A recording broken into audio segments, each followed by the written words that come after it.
आयजा के घर छोड़ के चले जाने के बाद अब देखना ये होगा कि आयजा का अगला कदम क्या होता है। क्या वो फिर झूठ का सहारा लेके घर में वापस आती है या असद से माफ़ी मांग के अपने रिश्ते को बचाने की कोशिश करती है। आयजा की हकीकत जानने के बाद अब असद बहुत शर्मिंदा है। उसे वो वक़्त याद आता है कि किस तरह आयजा के कहने पे उसने अपने भाई आशिर का हाथ पकड़ के उसे इस घर से निकाल दिया। इशल पे इतने इल्ज़ामात लगाए, वो तमाम खामोशी से बर्दाश्त करती रही।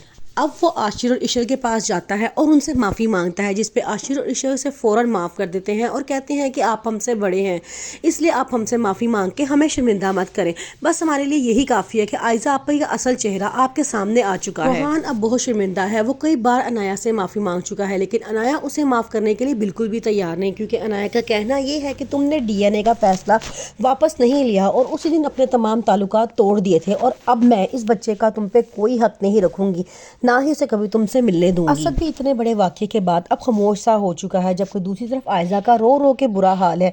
वो कहती है कि मैं असद से माफ़ी मांगूंगी ताकि असद मुझे माफ़ कर दे। अनाया उसे कहती है कि आपी, अब आपको पता चला है कि किस तरह आपने इशल आपी को इस घर से धक्के मार के निकलवाया था, और मुझे भी हम पे क्या बीती थी। अब जब आप पे बीत रही है तो आपको अंदाज़ा हुआ है कि कितना तकलीफ दे अमल होता है ये।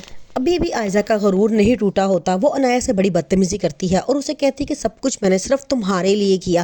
अनाया कहती है कि आपने सब कुछ मेरे लिए नहीं किया, आपको हमेशा से इक़्तिदार हासिल करने की आदत थी, इसलिए मेरी ज़िंदगी का फ़ैसला भी आप खुद करना चाहती थी। हालांकि शयान बहुत अच्छा लड़का था और ये बात आप भी जानती थी, लेकिन जान के आपने मेरी वहाँ से तलाक करवाई और मेरी जान के रोहान से शादी करवाई, और इस सच को आपने ही मुझे मना किया कि मैं रोहान से छुपा के रखूँ, और एंड पे फिर आपने मुझे ही धक्के मार के इस घर से निकलवा दिया। शयान और इशल के पापा ने मिलके अब शयान को बहुत अच्छा सबक सिखाया है। उसके तमाम कार्ड्स बंद कर दिए हैं, घर में उसकी एंट्री बंद कर दी है, यहाँ तक कि वो गाड़ी जिस पे वो घुमा करता था वो भी उसे छीन ली है।